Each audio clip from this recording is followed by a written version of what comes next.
Hey, I'd like to welcome you to another episode of Mission Matters. My name is Adam Torres, and if you'd like to apply to be a guest in the show, just head on over to missionmatters.com and click on Be Our Guest to apply. All right, today I have Kelly Russell on the line. She's a benefit auctioneer, fundraising host, and consultant over at Artisan Auctions. Kelly, welcome to the show. Hi, Adam. Thanks for having me. All right, Kelly. So excited to have you on the show today. I mean, you're an expert in your field, and we'll be talking about setting up a strategic special appeal, which I know that you're great at doing over at Artisan Auctions, and really just providing. I know some of the context that we'll be discussing this on will be from your standpoint, and also how you're able to do it at Artisan Auctions. But as I dug into your content, I'm like, all business owners, all executives, which we have many that listen to this program, like need your help and need this type of schooling, including myself. So excited to get into the content, but to get us started, we'll start this episode the way that we start them all, with our Mission Matters Minute. So Kelly, we at Mission Matters, we amplify stories for entrepreneurs, executives, and experts. That's our mission. Kelly, what mission matters to you? Well, at Artisan Auctions, our mission is to show you the money. We believe that when your nonprofit succeeds, our communities, our neighborhoods, and our world it's a much happier, healthier, and better place to be. Mm-hmm. It's great. Love bringing mission-based entrepreneurs on the line to share why they do what they do and really how they're doing it and what we can all learn and benefit from that information. So excited to have you on. And I guess just to get us kicked off, I mean, how did you get started in this business? Like, what led you to Artisan Auctions? Well, I actually started in music and theater, believe it or not, and I met an auctioneer one day who said, "Wow, you'd make a great auctioneer."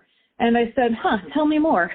So, yeah, I mean, when someone tells you you'd be great at something, you want to know more about that. So I spoke with this particular individual, and they said, "You would make a great auctioneer. You've got the melodic tone, you've got the stage presence, and it would be wonderful to see you on stage raising big money for nonprofits." And I also, in hindsight, I look back and I just had the heart for it. It's what I love to do. I love to help others. So it all works so beautifully together. So I said, okay, I'm going to learn. Wow. And so tell me a little bit more about that journey. So you say, okay, I'm going to learn. Now, where do you go from there? Because it's really cool. For me, I've always, when I watch auctioneers do what they do, I always wonder the story behind them. And I finally have one on the line. Like, so how'd you learn? How does one learn to be an auctioneer? Well, it's really interesting. There are several auctioneering schools across the nation. And I know that sounds like, really? There are? Most people don't know that. There are several across the nation, and most of them range from like a week to 2 weeks of learning how to become an auctioneer, where you learn how to do a lot of tongue twisters, a lot of number chants. You learn a little bit about every facet of auctioneering. So you learn a little bit about, maybe some about benefit auctions, a lot about real estate, cattle, estate sales. There are lots of different types of these auctions. And then once you come out of that auctioneering school, you can kind of hone in on what it is that you like the most about auctioneering. And for me, it was raising money for nonprofits and seeing them, infuse into the world greatness that will help people be strong and continue to live their lives in a way that is going to be meaningful to them. So it was a great way to help people we lift nonprofits so they can lift communities. So that's how I got there. It's wonderful, and it all makes sense. And I see that you obviously picked a niche that matched your preferences and what interested you. And so now I guess digging a little bit further into today's topic, and so I just wanted to provide some of that backstory. But setting up a strategic special appeal. First, what does that mean? Strategic special appeal, and why is it so important to set one up? Well, I think when you do a fundraising event, the special appeal is a section of the fundraising event. It's kind of a subset of the live auction in the gala event. And it's the opportunity for you to ask for a cash donation from your audience. So sometimes people refer to it as the fund a need or the paddle raiser, but it's a portion of the night where donors can give money directly to the organization they support. And the thing I love about it is it's all about the mission and why it matters. That's the entire purpose of a special appeal. So it's a great element to have in your auction, and it's a great piece to allow people to really connect on a personal level with your organization and what you're doing. So how do you, I mean, obviously a lot of different ways you can tell a narrative and you can do a story. How do you determine the best story for the appeal?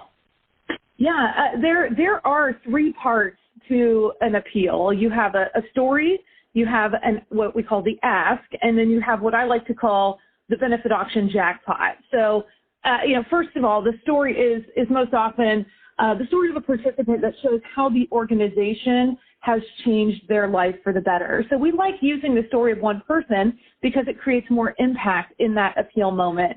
People can really kind of digest and connect to the story of one person.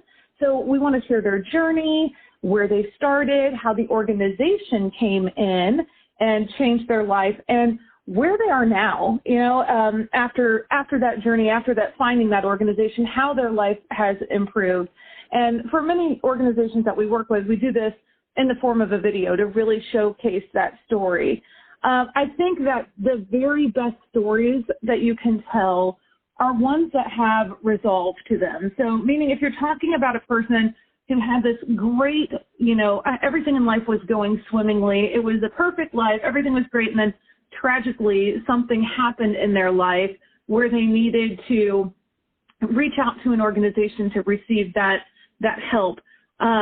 Sometimes the story isn't fully resolved. Sometimes the person is still on their journey, and it can be a little bit harder to get guests to understand the complexity of the entire story. So we like to have a story that has a lot of resolve to it and try and tell a story that is complete. Because I think when people can see the whole picture, if you read a book, right? If you read a book and you get the whole narrative there and you hear that hero's journey at the very end, you're like, wow, okay, I get it.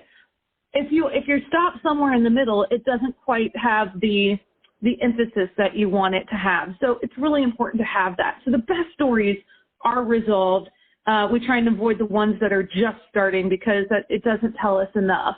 But that's why people want to give. People give to people. They believe in giving to support another human on this planet, which is why it's so important to tell the story of one person, because we can connect to that person, we feel like we know them, and then we feel compelled to give and support them, so then the organization can do more of that great work.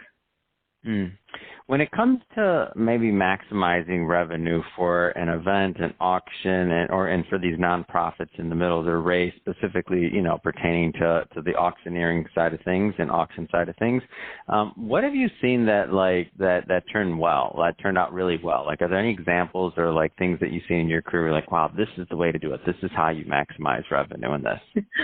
This is like my favorite topic of all times, Adam. It's like the best topic.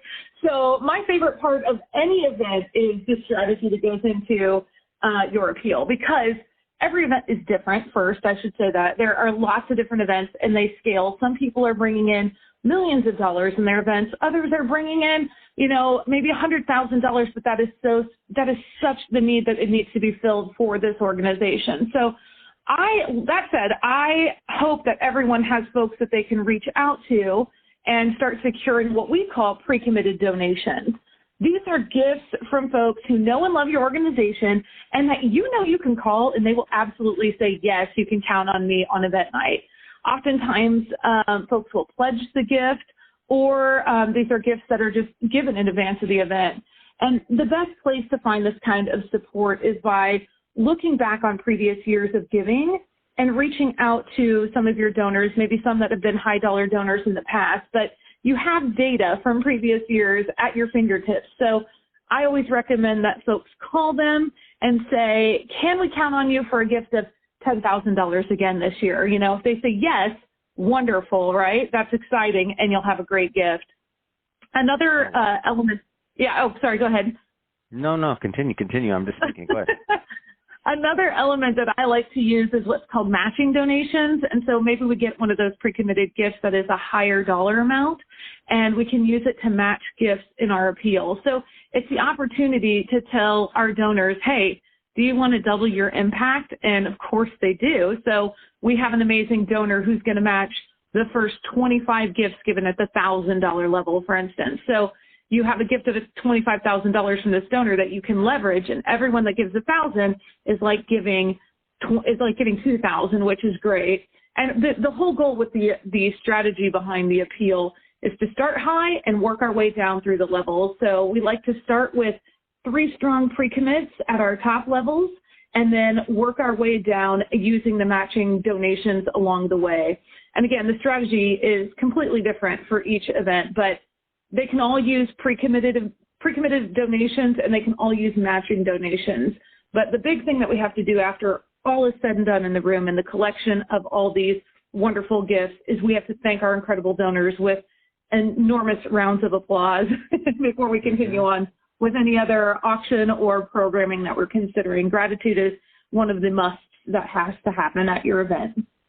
Wow. And so what kind of nonprofits have you seen? And the reason I ask this question, by the way, is because I want to, for the audience, especially nonprofits and otherwise, I want them to kind of put themselves in the shoes of, I know sometimes you hear things like, oh, that'll work for them, but maybe not me, or, oh, they can do it. Like, what kind of nonprofits have you seen kind of succeed in this space, from maybe large to small? Is this only appropriate for large ones? Like, give me a flavor for that. Yeah, really, it's funny. I like that you say, give me a flavor for that, because I always say there's lots of ways to bake a cake, and it's true.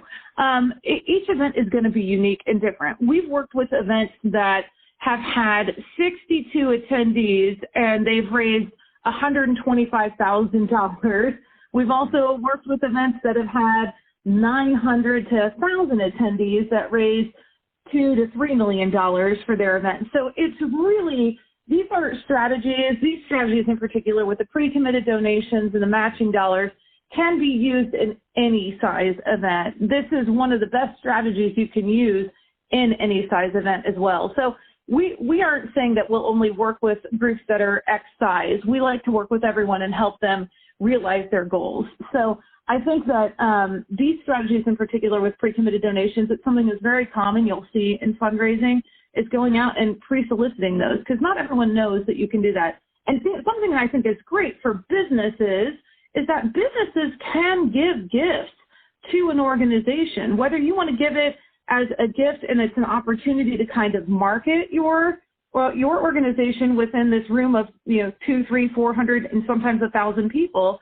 You can make a gift from your organization and use it as a marketing opportunity. So there are ways to give that will really help the organization and still give you a little bit of publicity and marketing opportunities.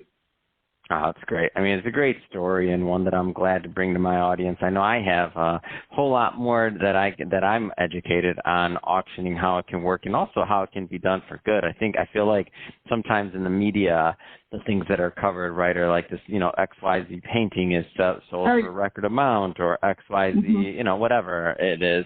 But sometimes we don't think about, or I'll say myself, I'm guilty of this, maybe others aren't, but sometimes I don't think about, the idea that, wow, auctioning as a vehicle can actually do a lot of good. You can bring people together, unite them under a story that matters and something that they believe in, and if they see fit, then they can participate and do a lot of good at the same time. So I feel like there's a lot of wins created by using this method of fundraising. Absolutely. It's a great opportunity for nonprofits to share their story, to gather people who are of like-mindedness together, to really say, hey, we're all here together. We're here together to give to this organization because we believe this work is going to make our communities happier and healthier. And I think at the end of the day, making the world a better place is, how can you go wrong with that?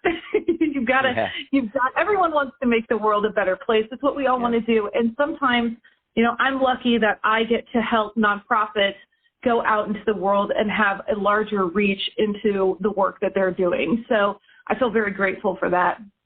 That's great. Well, Kelly, first off, it's been great having you on the show today. If somebody's listening to this and they want to learn more about Artisan Auctions, what's the best way for them to do that? Yeah, you can find us online, artisanauctions.com.